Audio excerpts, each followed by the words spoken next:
This is the future.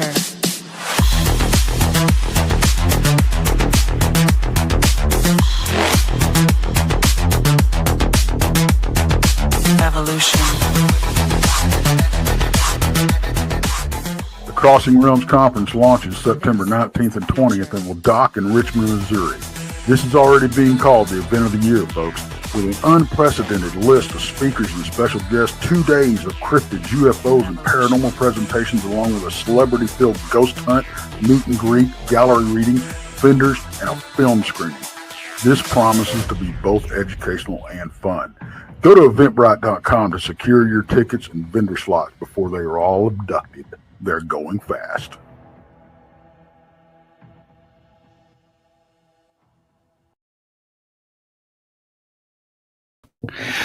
Hello, one and all. It's Friday. It's the start of the weekend. That's right.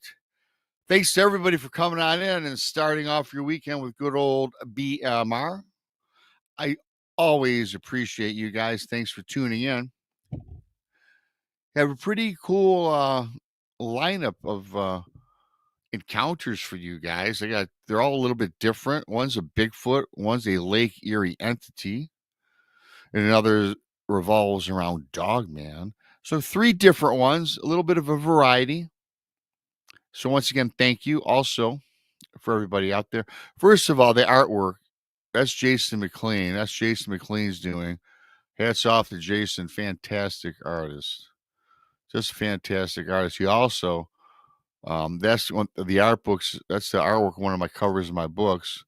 You know my books, both the artwork here, True Cryptid Encounters Book 2 and Book 1, both found on Amazon. Jason did that artwork.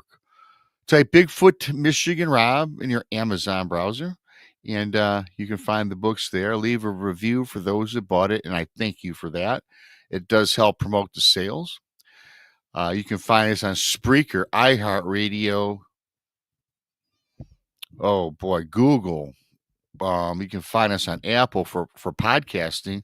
So check those out. I appreciate you guys.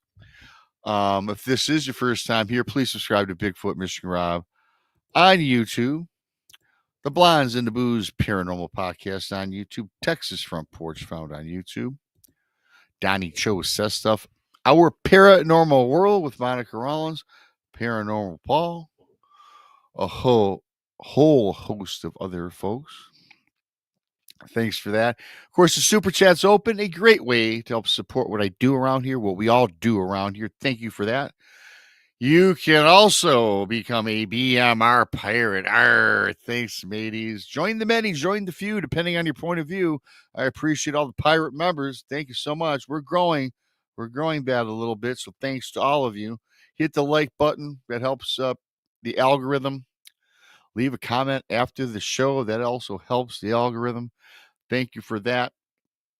This is going to take you right up into the Blondes and the Booze. They're coming on right after this show. They've got a pretty cool show in store for you this evening when I'm done. So, yeah, thanks for that. And you all know about our conference. We always promote the conference since December 1st. We started promoting the Crossing Realms Conference. You're in Richmond, Missouri. Get your tickets on Eventbrite. Gary Spikes Pops always posts the links. You can find the link to Eventbrite on all of our channels, all of our social media. So if you're interested, come on down. We've got many great guests, featured speakers, the whole 9 yards, the ghost hunt, everything. That's going to be a fun time. This show is going to be a fun show.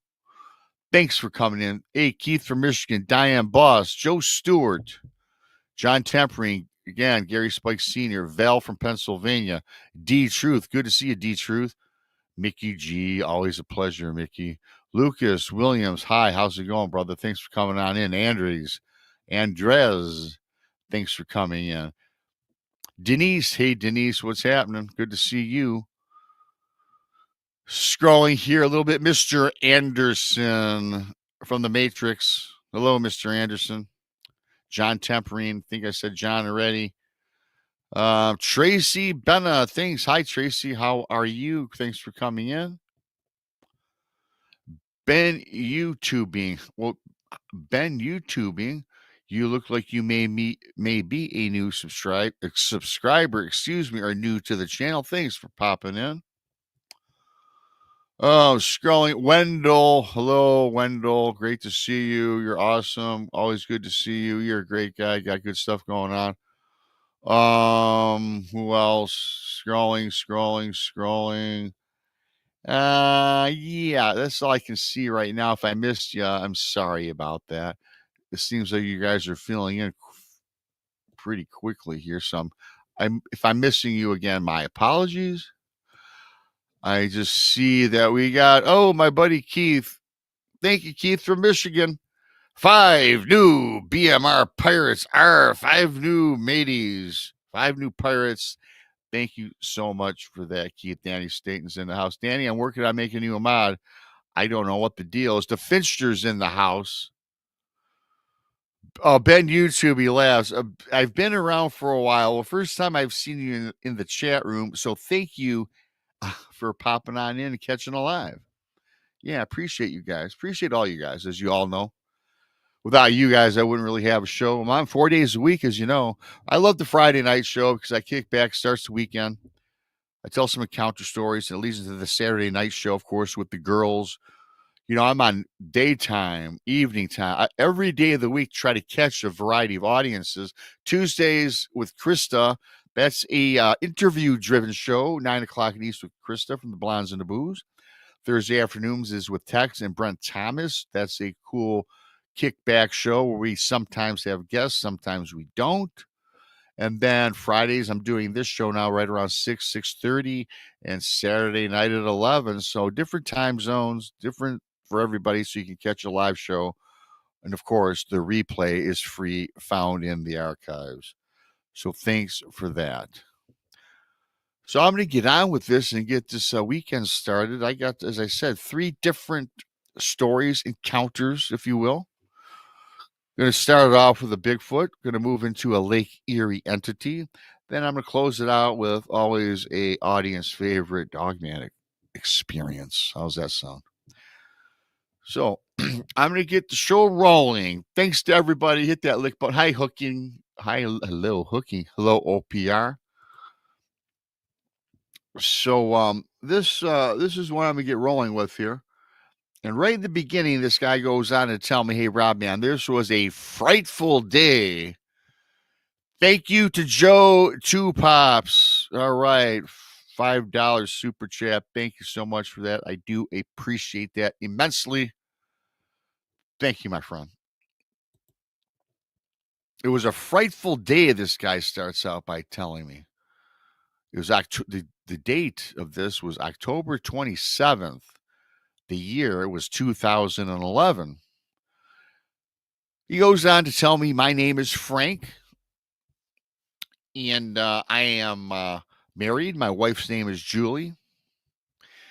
They started this evening, you guys, sitting out on their back porch. Goes on to explain to me that they live in about 3 acres of property.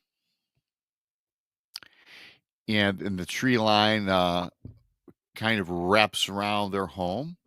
And they live in upstate New York. So this is a Bigfoot encounter, everybody, coming from upstate New York. So pretty cool.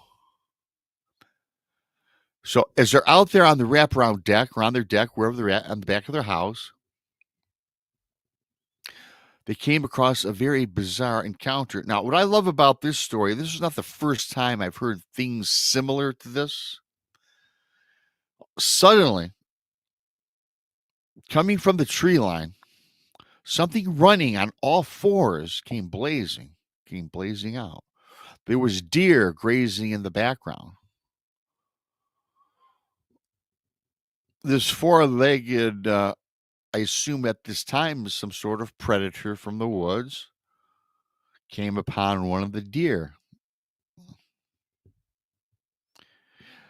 As it approaches the deer, everybody, it all of a sudden went from a quadruped to a biped, stood upright, grabs the deer, one of the deer at the end of there was about 4 or 5 grazing, as he tells me, and grabs the furthest one from the rest of the deer, grabs it, kind of seems to lift it up, kind of twists its neck, and runs off back into the woods with the deer.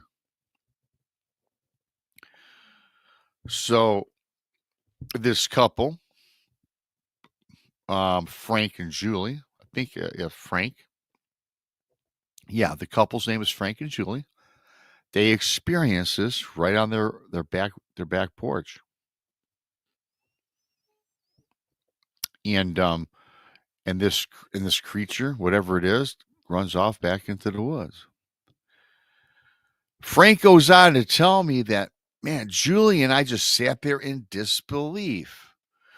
We never, in the 6 years that they lived on this property, had experienced anything quite like that, ever. And frankly, Frank, I don't think many people have either. He goes on to say, Rob, it's always been a common occurrence to see deer and other wildlife on the property, but they've never experienced such a violent display ever. Hello, Lawrence. Hello, Gemini. Always fabulous to see you, Gem. Hi, Tracy. He goes on to say, Rob, to make this even more terrifying was the fact that this beast, whatever this was so fluid. It fluidly grabbed up the deer like a feather. And the running on the 2 legs.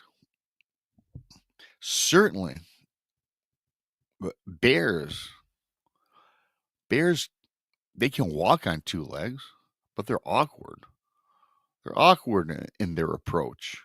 We've all seen the videos. Bears really can't walk. I mean, they can walk, sure, but they fumble about. It's not natural for a bear to be walking on 2 legs. We've all, if not seen it personally, we've certainly seen movies. We've seen videos. You get the gist of it. This thing was very graceful, very fluid, very natural. He goes on to say that himself and Julie, they are aware of the possible existence of Bigfoot. They've often heard about them, frankly, in upstate New York. They also know quite a bit about Bigfoot because one of their friends, Tim, is a researcher in Bigfoot. He researches Bigfoot, a friend of this couple. He happens to live about 20 miles from their home, in fact. Frank goes on to tell me that, yeah, I'll just give you a little background. We've watched documentaries on the subject. You know, they in fact, they have a local television cable company that oftentimes will talk about Bigfoot, which they watch. Skeptical, though, they say, but hey, most people are, right? They're into the Bigfoot phenomena really just for entertainment. A little belief, although very skeptical in their actual existence. So, after seeing this 4-legged animal walk bipedally, snatch up the deer, take it into the forest, Frank decides, you know what, I'm going to call my buddy Tim, the Bigfoot researcher, and tell him exactly what he and Julie saw. After that next day's conversation with Tim asked Frank if he had gone out into the area where this event unfolded in front of him. Frank says, well, no, I haven't. I haven't walked out towards the wood line, or I did not do any investigating. So this guy, Tim, tells his buddy Frank on the phone, hey, when we're done talking, go have a look. Go look out back. And then Tim says, in the meantime, I'll get ready and I'm going to come over within the hour. Thank you, Andrew Gnomes, Trucking Express. Andrew is going to be also, he bought his tickets already. Andrew is going to be at the conference September 19th and 20th. That's one guy I'm looking forward to see. I've known Andrew through through this medium, through YouTube for quite some time now. So thank you so much, Andrew. He goes on to say, there's a Hatman type hitchhiker entity on the westbound side of I-90, right on the exact Ohio and Pennsylvania lines. Andrew sees a lot of stuff as a truck driver. If you guys have a chance to meet him in person, he's got stories.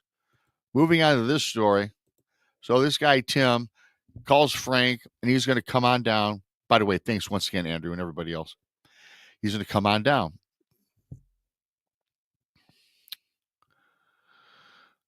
So, taking Tim's advice, Frank really didn't want to go down and check out the area. He said to be honest, he was just waiting for his buddy. He had zero intentions of venturing out into the woods or at the tree line, just wanted to wait for his buddy Tim to come over. So he just waited for Tim's arrival. Tim arrived just about 3 o'clock in the afternoon that day, and they walked out to the area in question. Tim comes prepared, you guys. You know, he's into this. Hey, Roger Blair, good to see you.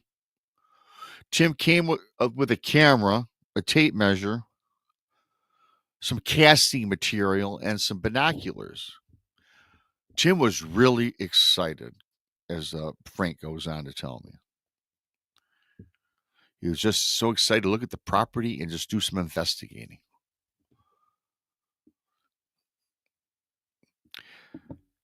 As I may have mentioned earlier, Tim has been researching Bigfoot for about 6 years after Tim himself proclaimed to have had seen a Bigfoot while camping in the state of Ohio with his family. Hi, little Patty. Hi, Lawrence. Tim had told Frank that during his encounter, he witnessed yellow eye shine that had hovered about 8 feet above the ground with a shadow cast from the woods that took on the shape of some sort of bipedal hominid. Tim goes on to say ever since that experience, he's been immersed in the subject of Bigfoot and has gone on a variety of experiences, attended lots of conferences throughout the United States. So this guy, Tim, is stoked. And it's also cool about Tim is that this is a guy that's a friend of this man, Frank and Julie, who actually is into Bigfoot, believes and has seen a apparent Bigfoot. So this guy wants to help out his buddy and see what he's got going on, which is always cool. Hi, Scott. Good to see you. So the two of them approached the area. They went out looking around. They approached the area where this sighting took place out by the tree line. So Tim's looking around. He's looking around for evidence, looking for clues. It didn't take long before now Tim and Frank together, both came across several bipedal tracks still freshly laid upon the grass and on the dirt, on the ground. Clearly, these tracks were human-like. One of the tracks was perfect. Clearly outlined on the ground was a track with the perfect arrangement of 5 toes with an immense foot track, an impression. Okay. Hi, Kevin. Hi, Don. The track itself was measured, according to Frank, at least 19 inches long. It had almost 6 inches of width. So you guys, 19 inches long, 6 inches wide. Yeah, that's sizable. Other tracks were found around, but this was the most prominent one. This is the one. In fact, Tim cast it, made a casting of it. Now Tim is excited. He just yells to Frank. He goes, "Frank, man, you have a Bigfoot on your property or within this area in the woods." Tim goes, "Rob, excuse me, Tim goes, I must admit, Rob, I was giddy like a kid. He goes, I felt all this excitement running through me. And he's like, wow. So Frank, throughout his enthusiasm, he runs back, calls out to Julie to come out and have a look where they're at. So he yells back to the house to Julie. Julie comes out to the area where both Frank and Tim are. And to her excitement, she's like, wow, look at that. So all these three, they're all excited. Possible Bigfoot, right? At least that's what the evidence up to this point is factoring. So the question, as they sat around talking outside, what was their next step?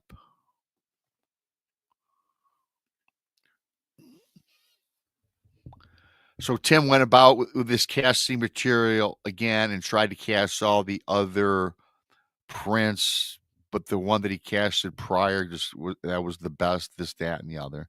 So they all go back to the house and they try to formulate a plan.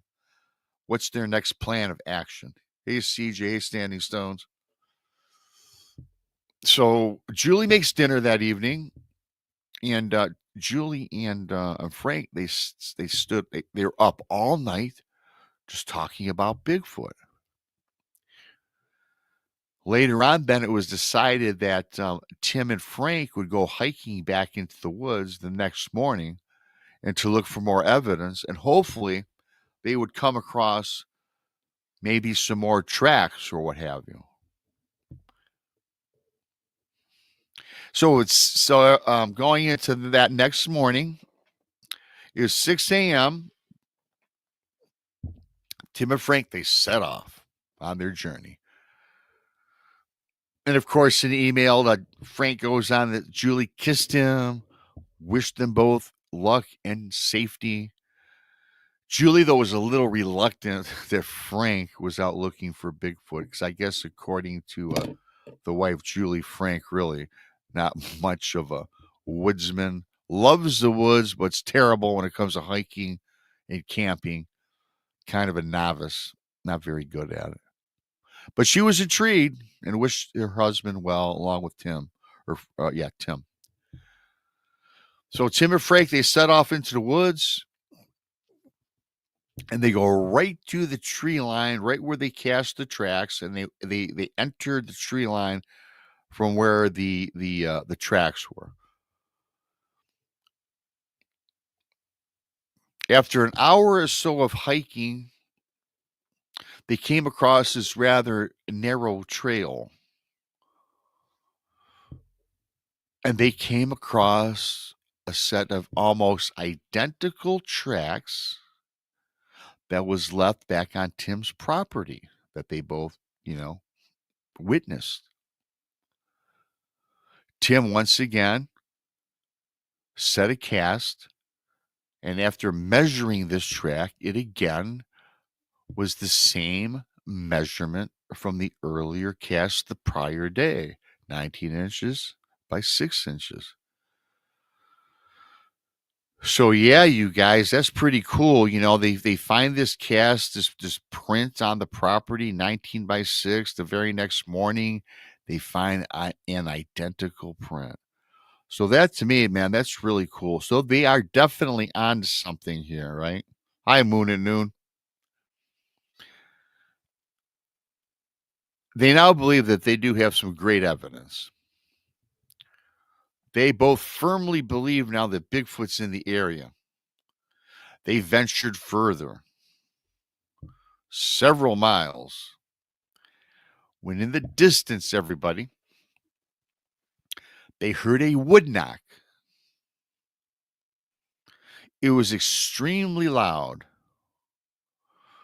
Frank goes on to tell me, hey, Rob, it kind of reminded me of the sound that you would hear at a baseball game when the batter smacks a home run at the stadium. They stopped for several minutes to listen, to observe. Frank had his cell phone handy, so he activated the voice recorder in the hopes of hearing another wood knock. Frank went on to tell me that when he was about to record, what he hears was not that of a wood knock, but the typical, as he puts in parentheses, the typical whoop, the whoop sound that Bigfoot allegedly make. Thank you, Scott. I appreciate that, brother. Arr, matey. Thank you to Scotty. Appreciate the super chat. You're awesome. So again, here's the typical whoop that the Bigfoot makes. Then 20 seconds later or so, an additional whoop comes out, emanates from the forest, but this, everybody, however, was coming from another direction, and it was a bit further out from the first whoop. So now Tim, the Bigfoot researcher, and his buddy says, "Hey, Frank, my friend, there's not only one Bigfoot here, but I believe the second whoop was an answer or response to the very first vocalization." Hello, Michelle Wilfong. Good to see you. Frank's head, Rob, my head is swooning with excitement. One Bigfoot's enough, but now there's two, and they appear to be communicating with each other in the woods in back of his home. These guys, they're pouring forward. They're going forward deeper into the forest now. They said they hiked maybe another half hour, and they came across a huge X structure in the woods now. So this is really playing out pretty cool, isn't it, everybody listening and everybody watching? You got the tracks on the property. You have the tracks in the forest. You hear one whoop, then a second whoop in the distance that appear that they're communicating. And now all of a sudden, they come across a huge X structure in the woods. What more can you ask for, right? He goes on to tell me that these trees were uprooted and their roots, bulbs, crossed each other at the top, crossed against each other, forming that X. Rob, this structure was at least 18 feet tall, and probably the width of it was maybe extended out another 10 or 12 feet. So, okay, I'm going to stop right there and say, when it comes to structures with me, it's hard for me to discern deadfall, this, that, or the other. And we've seen X structures in the forest before. And some I kind of, frankly, I'll be honest with you guys, kind of blow off. But when you have something that is 18 feet tall, something that's 12 foot wide, where the roots have been yanked out of the ground and they're at the top, crossing in an X, and the bottom branches, as he goes on to tell me, are jammed into the ground, that's not natural. That is not natural. And nobody does that. Moving on. Rob, Frank, and Tim and I are grinning ear to ear. I can't believe what we've got going on, he goes on to tell me.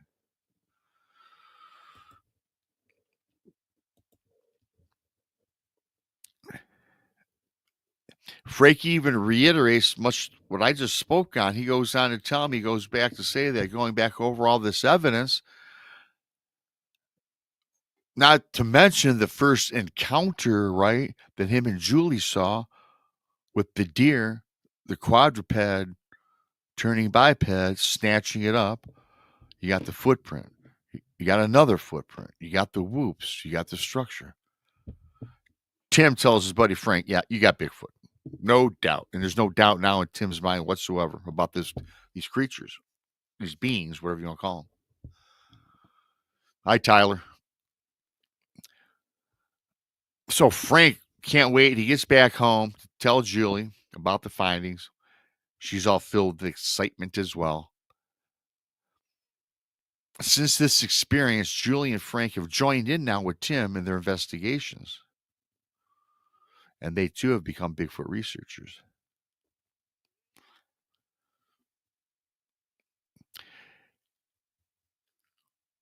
Tim goes on to tell me, as far as the rest of this experience or this encounter goes, Frank or Julie have never again seen the Bigfoot that they experienced that one day on their property, nor with their further research have seen it again in the woods. And they're disappointed as well, you guys. And he says he's kind of frustrated because he hasn't even seen any new tracks. The one thing that still remains is the X structure, as he goes on to say. But they're both dedicated into Bigfoot. They believe that Bigfoot exists now. Then they posed me a question in the email. Why were we just limited to this one experience and we haven't had it again? And I got this, and this experience, as I said earlier in the show, for those of you that missed it, took place in 2011. And I received this email in 2023. I don't have an answer for him. I mean, I know as much as the next guy. Maybe they were passing through. I don't know. I'm certainly glad that he's still keeping up with his research and looking and trying to find more and more evidence. But I got to tell you, for all the encounters when it comes to the Bigfoot, you guys, this was really great. This had everything in it. And I can tell by this guy's excitement, the way he penned the email was full of excitement, disappointed that he's not come across anything. But let's face it, if you're lucky to see one in your lifetime, that's really all you need, right? So hopefully, I wish this guy luck moving forward, of course, with his research. And I appreciate what he sent in to me. So thanks for that.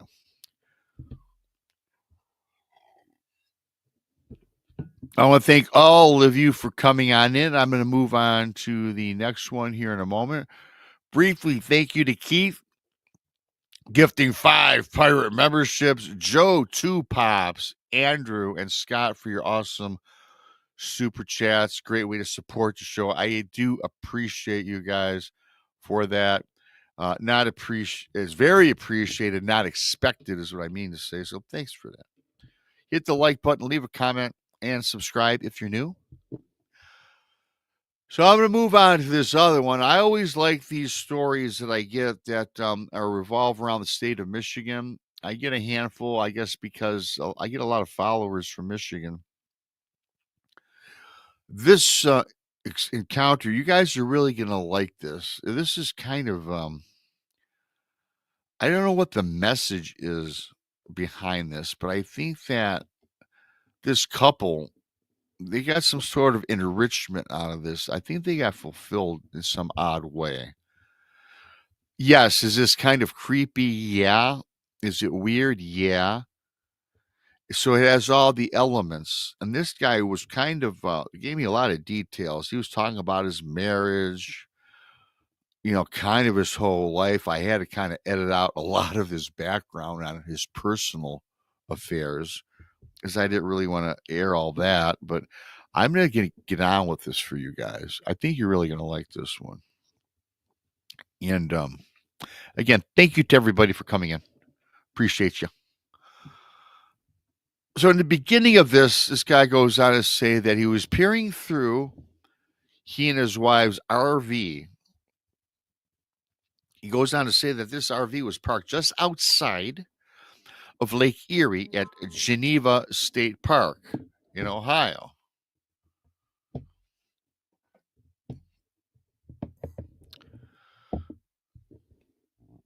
This guy, I think his name's Hal. Let me see really. Yeah, his name's Hal, everybody. Okay.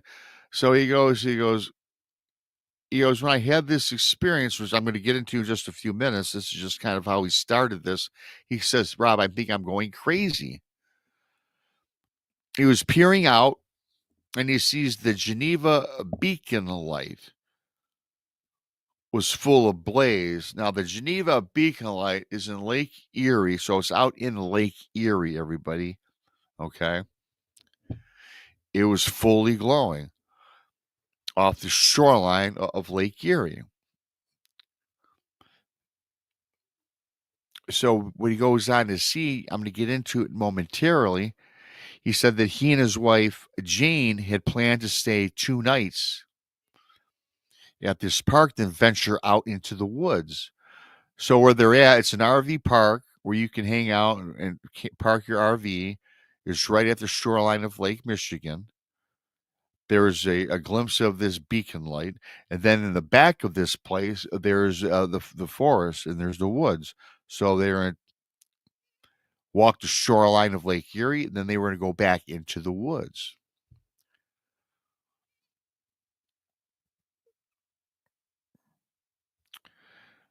So this young couple, they said they were going to plan on hiking 5 or 6 miles into the road. Then this is where he gets a little personal before I get into the gist of this entire encounter.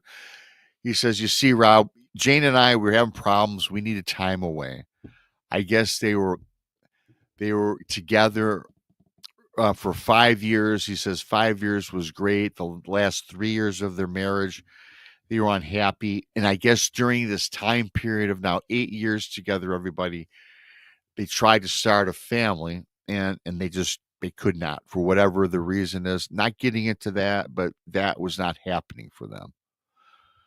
They both got some time off work, and so they figured that they would just be together and try to rekindle their relationship, make it better, make it work, I guess. Again, they have no kids. They're dual income family, both make a very good amount of money, and that's so they took this time together.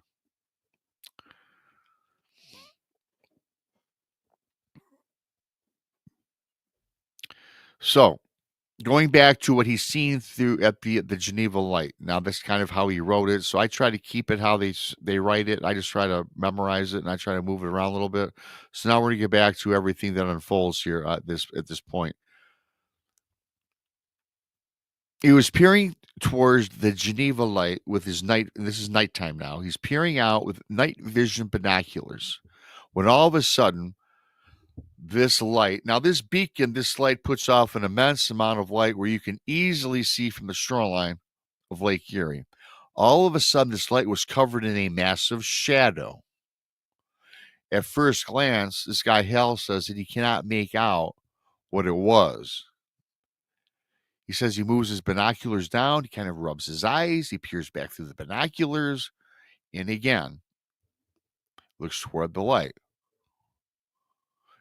He cannot see the light now because the shadow is kind of emanating and kind of blocking out the light, or at least is diminishing the light. He goes, Rob, I got to tell you this because this beacon stands at least 8 or 9 feet out of the water, very readily visible. So whatever was casting this shadow, and not a transparent shadow, it has this thing covered.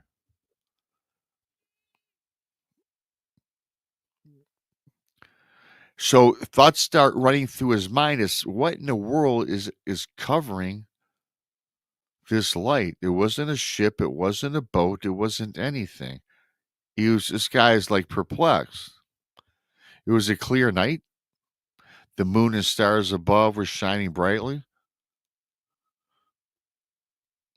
Then when he looks back through his night vision, hey Barbara, good to see you. Jackie, good to see you. Head Trip, great to see you too. Thanks to everybody for coming on in.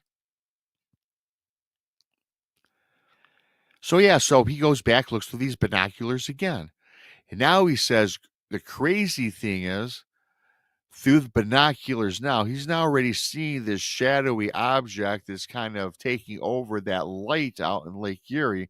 But now what he sees are bright blue eyes. It appears to be bright blue eyes. And as he's peering through the night vision at this shadow now that takes on these blue eyes, it appears that it's advancing from the shoreline from Lake Erie toward the shore. It's slowly moving and creeping closer and closer and closer. Hal now turns to his wife Jane and told her to have a look toward the night vision at the shore. Well, Jane doesn't even bother with the night vision because she looks to shore and she sees this thing with her naked eyes. She sees the bright blue eyes in the distance and the shadow, and it's coming closer to the shore without the binoculars. Hal says, "What are you talking about?" Pulls on the binoculars, takes a look. And yeah, now he too can see this without the need of the night vision. So this couple, without haste, he goes, "Rob, our adrenaline is pumping. We're kind of excited for some odd reason." And we both scurried off and ran towards the shoreline, leaving the RV in the RV park and ran to the shoreline of Lake Erie. They want to get a closer look. So upon reaching the shoreline, without the aid of the vision, again, he says, "Rob, I'm like 50 yards from shore. And these blue eyes seem to hover 10 or 12 feet above the top of the water. And what they now can see is a more pronounced, massive humanoid looking body, a silhouette of this body."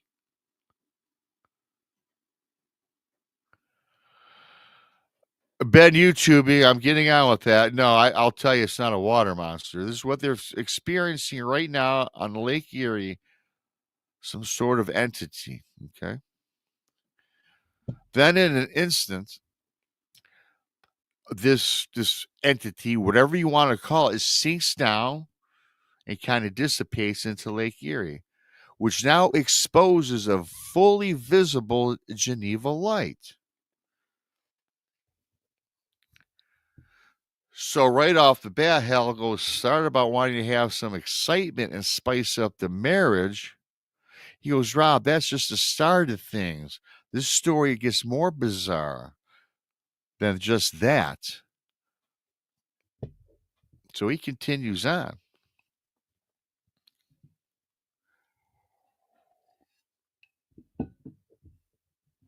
Walking now back, okay, this thing dissipates. They have this experience, blah, blah, blah. You heard it. Now, Hal and Jane, they're walking back to their RV, where the wife, Jane, tugs at Hal's arm and says, "Hey, Hal, did you feel as though whatever that was could see us?" So Hal responds back to his wife, "Honey, yeah, I did. I got that same feeling." Hal does go on and says, "I got the feeling it was trying to communicate with me." That's what Hal says, that this thing is trying to communicate with him. Jane stopped in her tracks, stopped walking toward the RV. She stopped. She goes, "Hal, it did speak to me mentally." Jane went on to tell Hal, the husband, she was not going to tell him. She was going to blow that part off because she didn't want Hal, the husband, to think that she was like losing her mind. After all, they were spending this time together to bond, not be further driven away through insanity. That would be weird, wouldn't it, you guys? Having some sort of telepathic communication. I don't know if I'd tell somebody right away either, to be honest. Hal listens to her, puts his hand on her shoulder, says, told Jane not to worry about that at all. And then he goes on to ask her, he asks his wife what was communicated, to her, right? So Jane replies, what was communicated to her is these words. And these words are, you can seek your answers in the forest.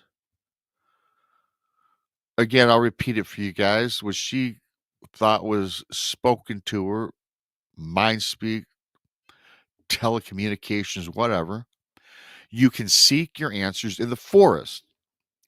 So Hal says, hey, Rob, I have to admit that Jane and I found it very haunting.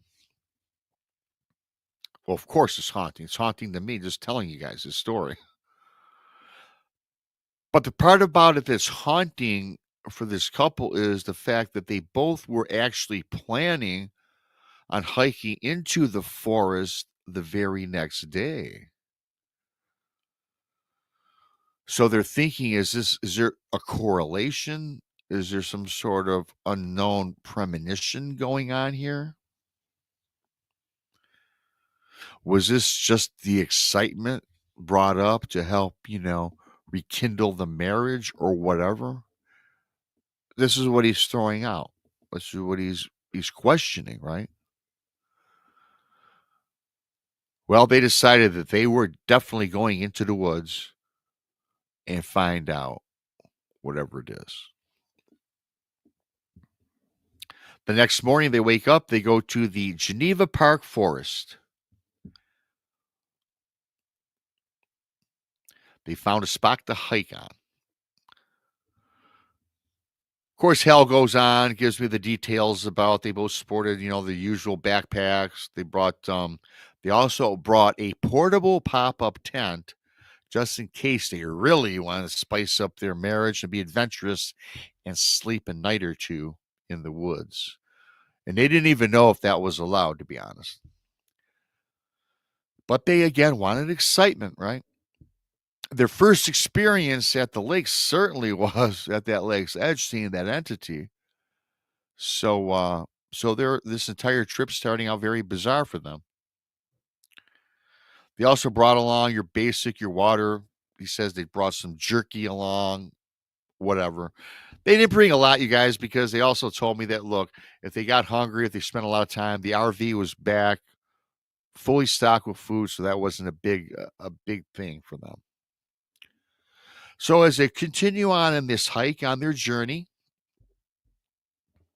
they came across a very nice meadow about 2 miles in. They took off, dropped their packs, and they set up their pop-up tent.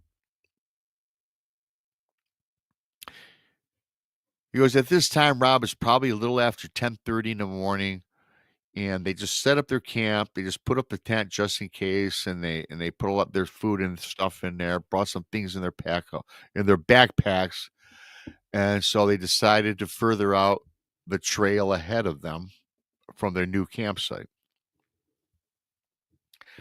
He says, Rob, this trail that they embarked on seemed that it was traveled quite frequently.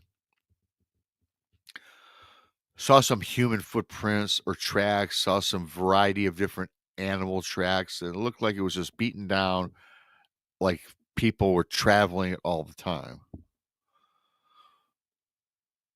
So as you're traveling down this trail, again, this couple looking for more excitement, and not even very experienced, you guys, from what I understand, hiking or camping, they decide to once again take it a step further with the excitement, and they decide to veer off trail. He says create their own trail, if you will. And they get to another trail that was much more narrower of a path. They were reluctant, but they went for it. They traveled down. The path was overgrown with vegetation and tree branches. Now, Hal does say that he does bring a machete with him. He just happened along with one. And his wife, I guess, thought he looked like a big macho man. So, this couple, again, if you missed part of this story, they're just trying to, they're trying to spice up their 8 years of marriage, you guys. Upset they can't have kids, this, that, and the other, always work. So I give these guys credit. That's awesome. So now on this new trail, they're about a half hour in. So Hal and Jane now, they are suddenly overcome with a creepy feeling,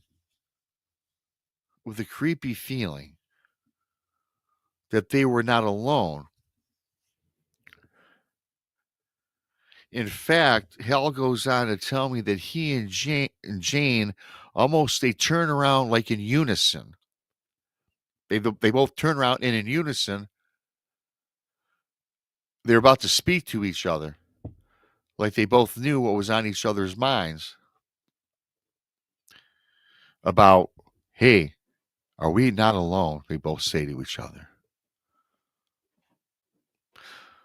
As they're continuing on this path, it grew a little bit wider, everybody. So it's getting a little wider, and it opened up to what appeared to be a very strange run-over campsite.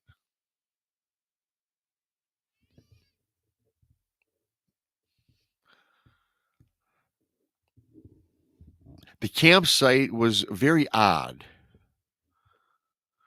When they get inside this campsite, or they embark, or they get around this campsite, this guy Hal is telling me that they found on the ground very strange wood carvings.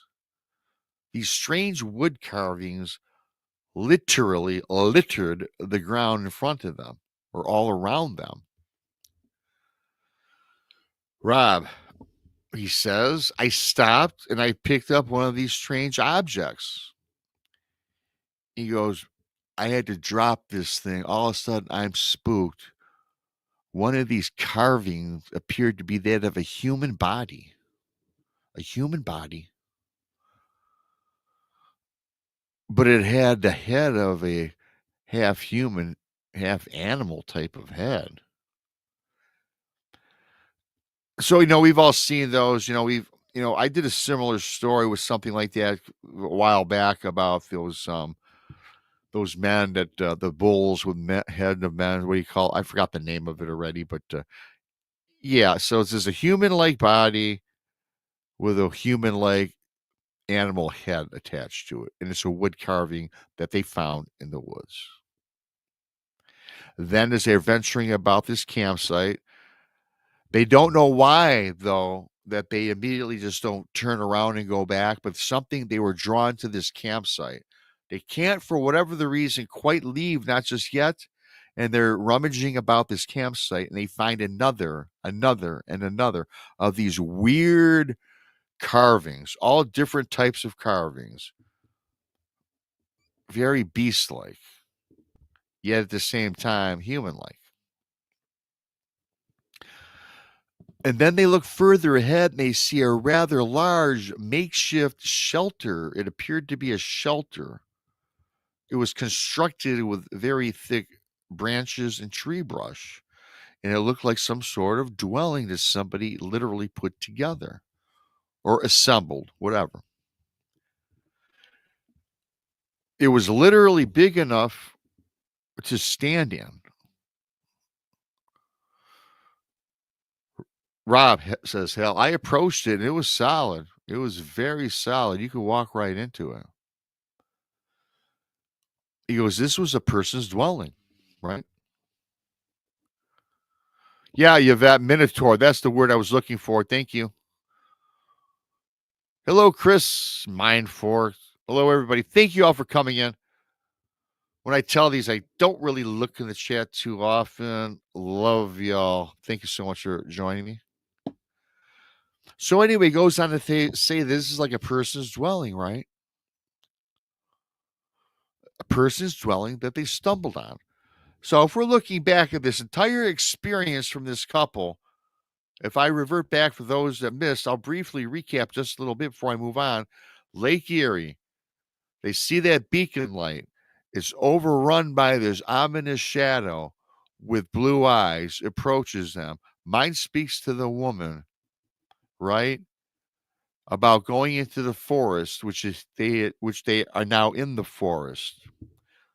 Now we come across this trail with this weird hut, this structure, and these weird carvings. So here's where we're at. Fast forward for those that are just joining. You'll have to watch the replay. This is a fascinating story. So they both decide, you know what? It's time to leave. And I'm like, yeah, I probably would have left 10 minutes ago, but for whatever the reason, they felt compelled to stay a little longer. At this point, though, boom, they're out of there. They're inside of this hut, by the way.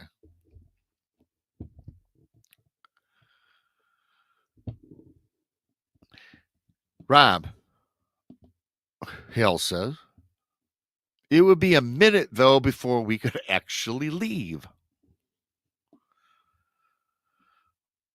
Standing not 30 feet from them was a huge humanoid figure with the bright blue eyes. The same humanoid figure that they saw on top and advancing to the shoreline from Lake Erie. This figure would not let them leave. It was staring. From what he could say, staring at them. It didn't have a shape. It didn't have a physical shape, excuse me. It had that shadowy shape. It was dark, shadowy, and transparent. It almost appeared to blend in with the woods. In fact, you could easily be dismissed or looked past, as Hal is telling me, if it weren't for the huge, bright blue eyes gleaming in on them.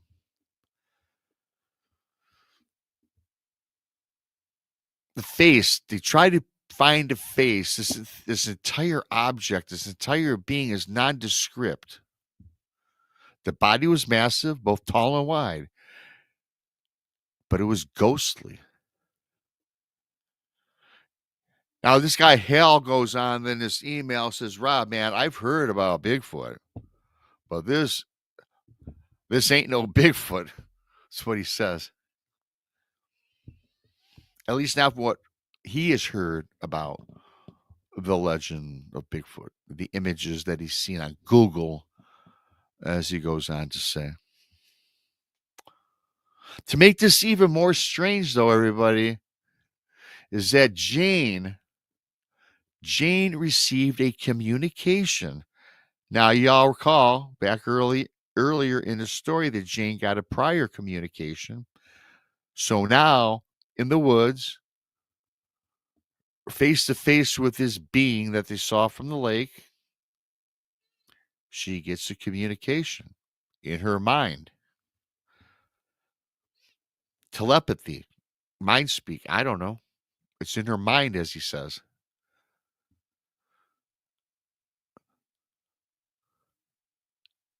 The word family pops in her mind, kind of similar to whatever was communicated at the lake. It was family.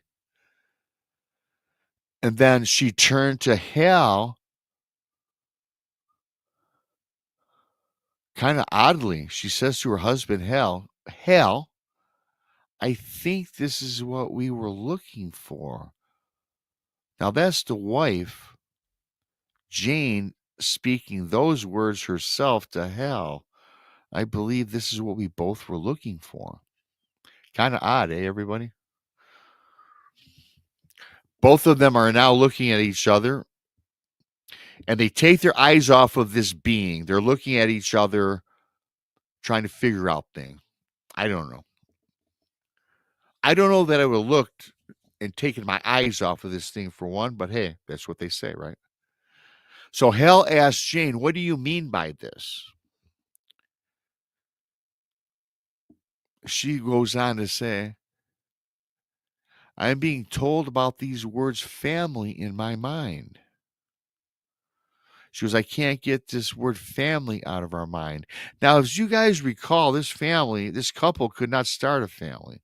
So she's mesmerized on several occasions that this is being communicated through this entity, the words of family. Now they go back to look at this. They get off of this and like, well, let's get out of here. They look back and this entity, this creature is gone. This creature, this entity, this being is gone. But you know what, you guys? It was replaced. And he goes, Rob, this is so amazing. So that blue-eyed humanoid entity is gone, talking about family, this, that, and the other. It's now gone, but it's replaced with much smaller beings. And these beings appeared right in front of them. And they look like two small children from the outline, a shadowy outline that it was apparent to be children prancing about, frolicking in front of them. They appeared to be playing. Strangely, not telepathically, but audibly, they can kind of hear the laughter of children ringing in the ears. Jane now loses all her fear. Hell loses all the fear because they did have some fear, obviously, in this entire ordeal. But a warm feeling took over this couple. They go on to explain to me that this was a feeling of love overtook them. They were like in a different world. They felt nothing but happiness, love, laughter of children.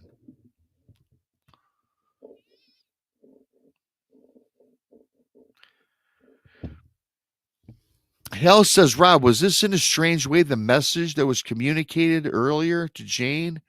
Was this sought? Was there somehow something behind this to help them find the answers they were looking for to rekindle their marriage? Was this to start a family? But he thought it was kind of cruel and odd because they've been trying to start a family for 8 years. 8 years, right? No kids. Can't have them. Hale goes on to tell me, well, 4 years removed from this entire ordeal, I will proudly and happily tell you our marriage is better than ever. He says, Jane and I are currently happy parents of two beautiful daughters. He goes, this experience at the lake, although in the beginning frightful and bizarre, certainly bizarre, it was the best thing that happened to them. They don't know what this was, what they encountered, but what they encountered, they do believe had something to do with them now being able to start a family and have two beautiful kids. A lot of stories I do don't end quite cool like that. You know, I mean, they don't all end in tragedy, but the story is fantastic, eh? You know, this bizarre happening. They go to rekindle their marriage. They're very disappointed they can't have kids. They see this bizarre thing at the Lake Erie, see these weird tracks. They see the weird objects that shadow fear doesn't let him apparently leave that dwelling. It disappears. Little shadow like kids dancing about. Now they have two beautiful daughters as a result, perhaps. Now that was pretty cool, you guys. I like that one. Hope you guys did too. I have a Dogman one now. We're gonna go from that to Dogman to close out the show. Give me about 45 seconds because I've got to get something to drink right quick. Don't go anywhere. Hope you liked it. While I'm gone, give me a like, thumbs up, all that good stuff, and I'll be right back. Don't go nowhere. If anybody pops in the chat room, tell them I'll be right back.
See, I'm back. Not long at all.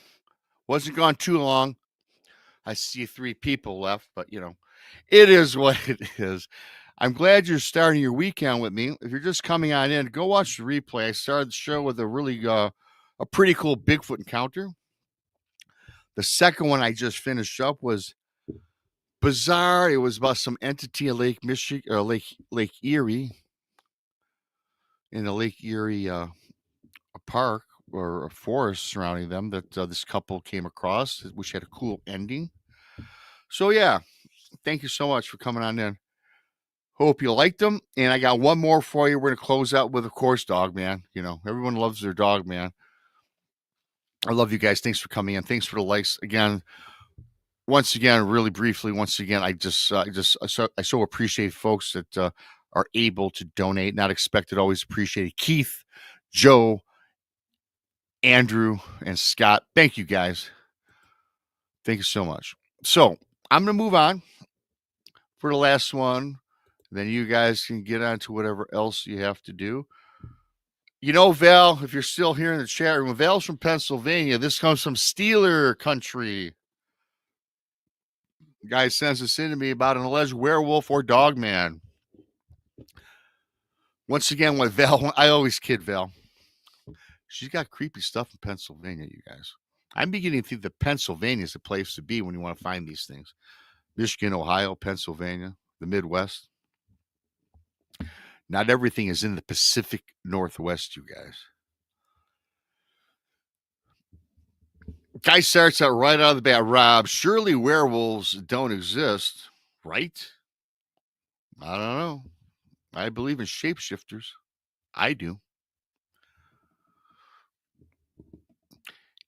He starts out pretty cool. He goes on and says, hey, Rob, man, I've been watching your live shows and videos. I know about your firsthand encounter.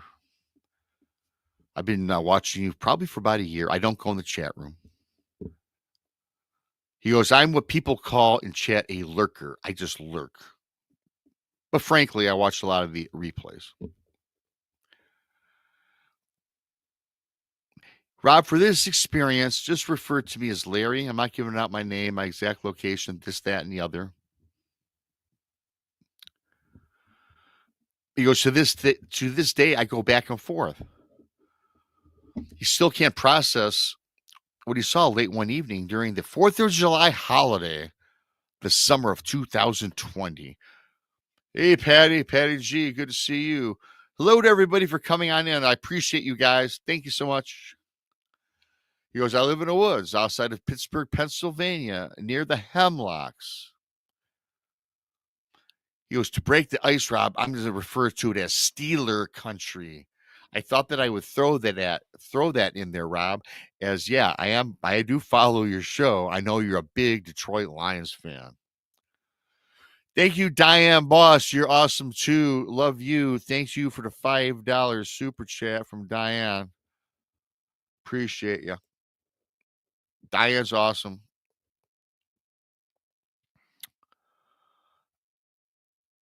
So yeah, Rob, I wanted to bring that up. I wanted to start this story somewhat humorous. Go Lions, go Steelers.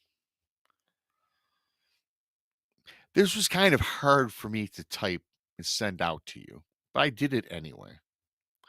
You always talk about how you do not judge or criticize anybody's story, despite how crazy or weird it may be. I thank you for that.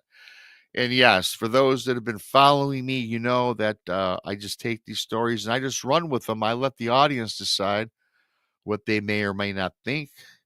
If I were to vet every single story I got, it would take me a year to put out one, right?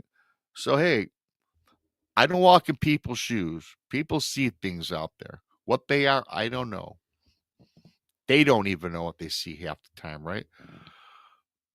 I'm just glad I have a platform that I can help people out with, as I always say.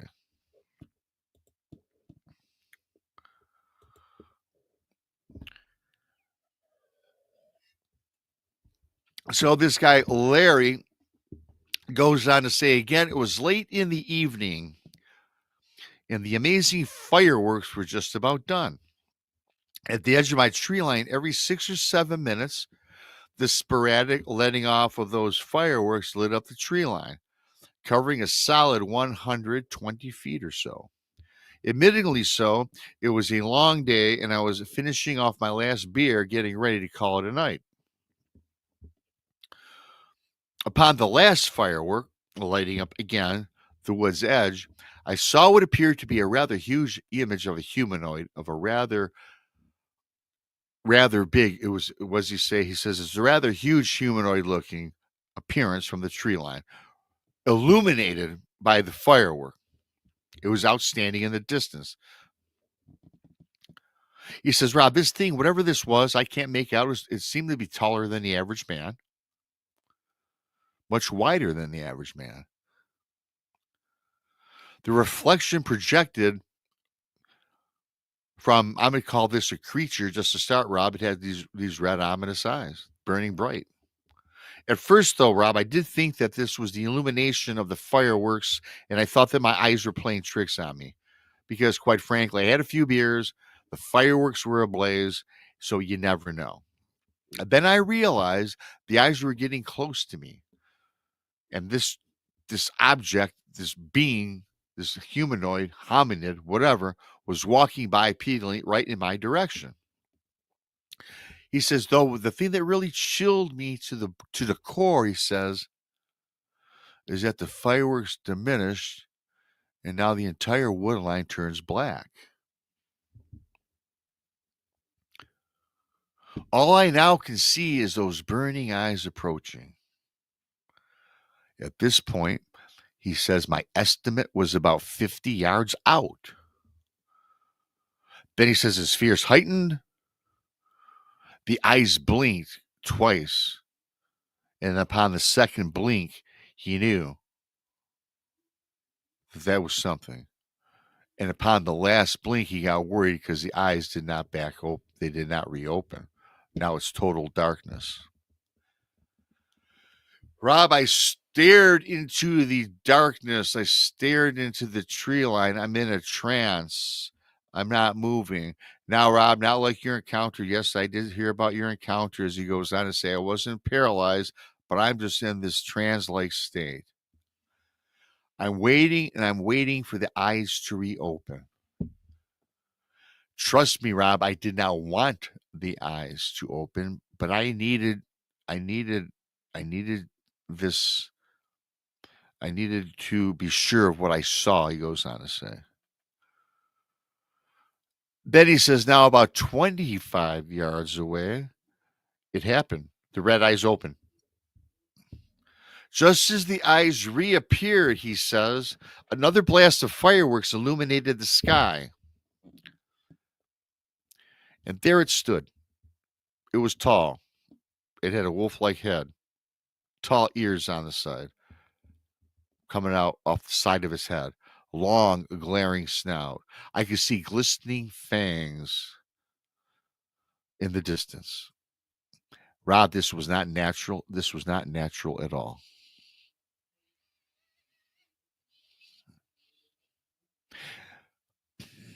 Excuse me.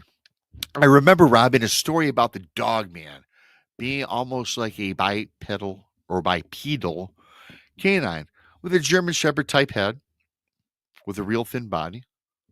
The body of this, Rob, reminded me of a pro football player wearing his uniform, massive broad shoulders, much broader than a man's, a very tapered waist. The waist led down to massive thighs and legs. This looked much like the super soldier Dogman or werewolf story or movie that I saw years ago. I stood petrified. Almost 15 or 20 yards away now, the red eyes closed in, and the beast in front of me seemed to evaporate, though, right into the night's air. Hi, Rags. How you doing? Hello, everybody. I tried to go to sleep. I didn't get a wink of sleep, he goes on to say. He says he nervously paced his home and awaited for daybreak. Couldn't sleep. He wanted to go out towards the tree line of the area where this wolf-like creature stood and investigate. Finally, the sun broke, and he hastily left his house to investigate the area. He was hoping not to find any evidence in the hopes that this was just all a nightmare. Although I knew in my heart of hearts, Rob, I was not dreaming. I was fully awake.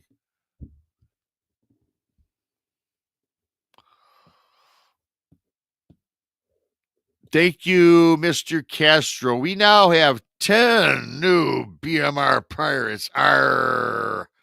Thanks, mateys. Thank you to Mr. Castro. You're fantastic. I love you, pal. Thanks a lot.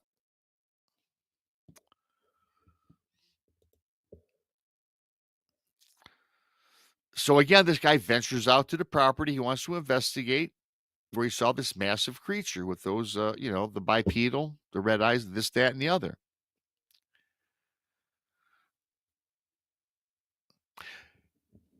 Rob, I get out there. I go do my investigation. I get to the approximate area where I saw this thing, and the ground is very moist, is very soft, and he found a set of prints. Rob, these prints measure out to be about 7 inches long by 4 inches wide. He runs back into his house to call his best friend, calls his buddy Jim. You got to come over and see these tracks. Rob, I didn't take a picture. I was much too excited. I just wanted to quickly get a hold of my friend Jim to get his butt over here, as he says, and tell him about my experience the prior night and show him these tracks. So he calls Jim, and Larry is like speaking a million miles an hour. And Jim says, "Look, dude, take a break, slow down, take a breath." He slows down.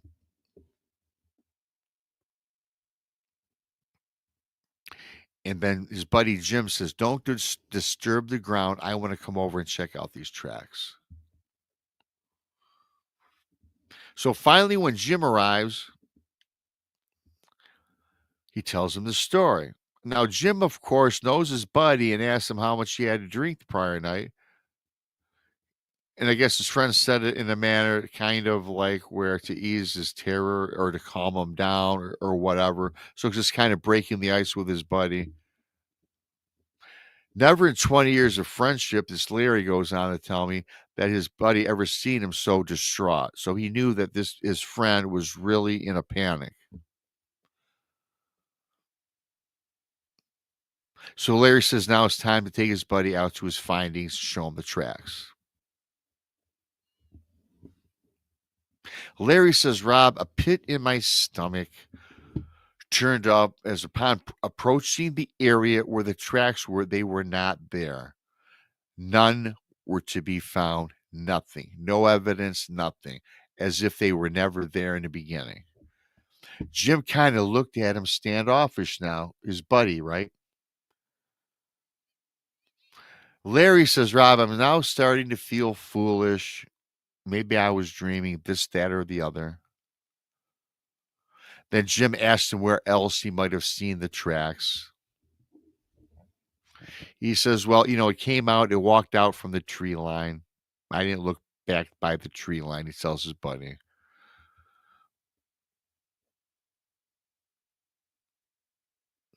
Nothing there, no tracks. Not a single footprint or track can be found.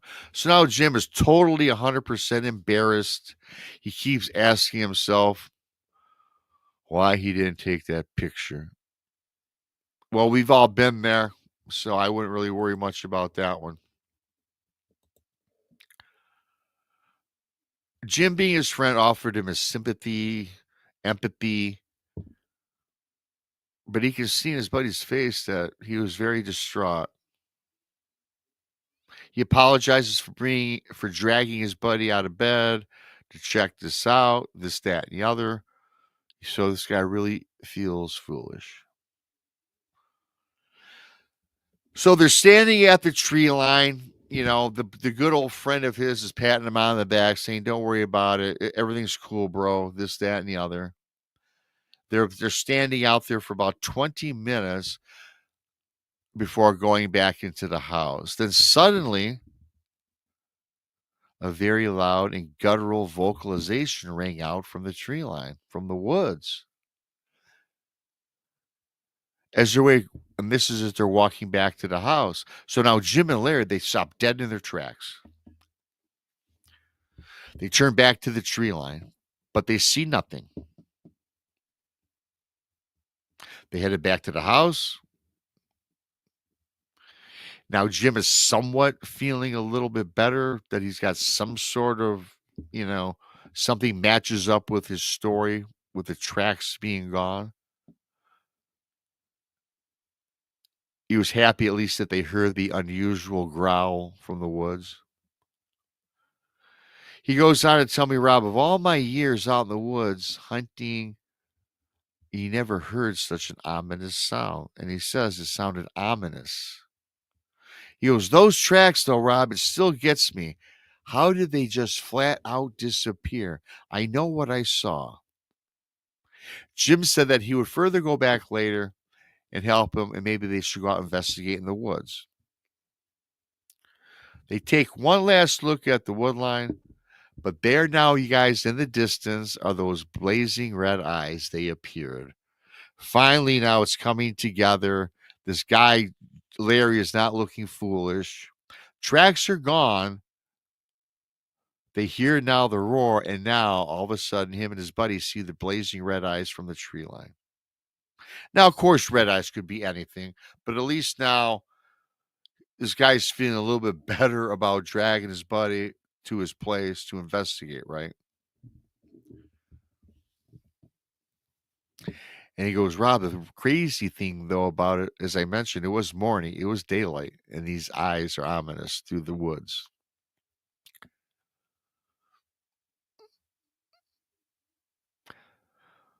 They turn around, they start heading back to the house. They turn around one more time, and they see nothing. The red eyes are gone.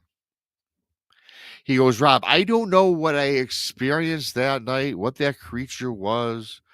My friend Jim, to this day, kind of doubts me a little bit.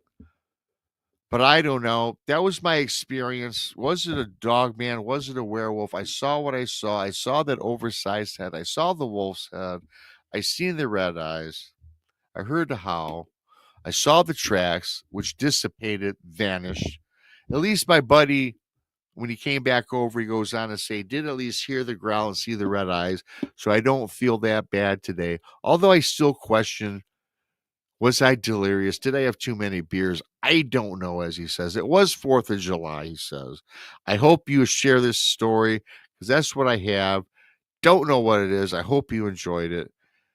And I emailed the guy back. Yeah, I'll put it out for you, as I did today. So I hope you guys liked that one. It wasn't too crazy. We all hear about, the howls, the red eyes, the eye shine. We all hear about such stories, which always makes, and I always share these stories because they do make for fascinating shows. They make for, more importantly, though, awesome, awesome data. You guys hear me? For those of them following me for a couple of years, you know that I'm very big on data, data, data. To me, Bigfoot crossing the road is not boring. Thank you, Two Shadows, for your awesome super chat. You guys, listen to me. I love data.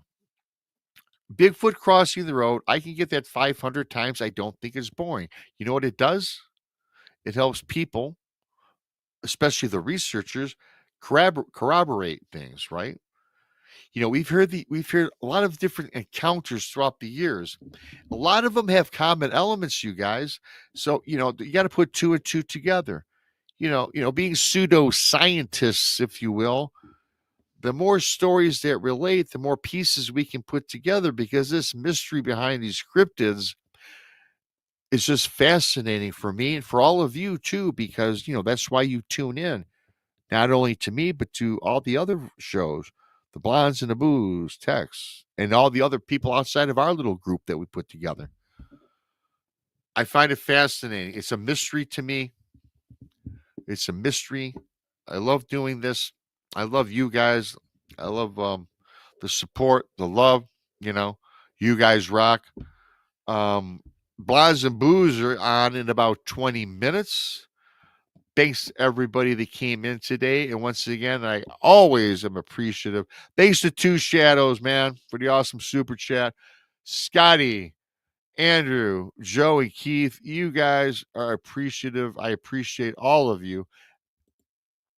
I appreciate everybody comes in. You don't have to donate. I appreciate you. You don't have to come in the live chat. I appreciate you, because the people watching that are not in chat, you help drive the show as well.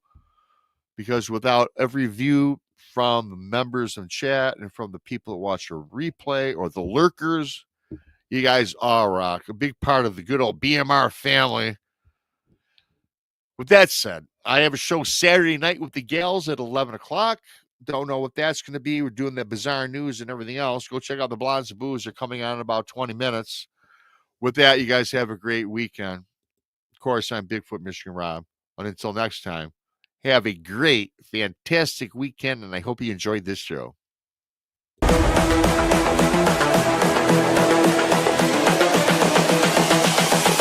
This is the future.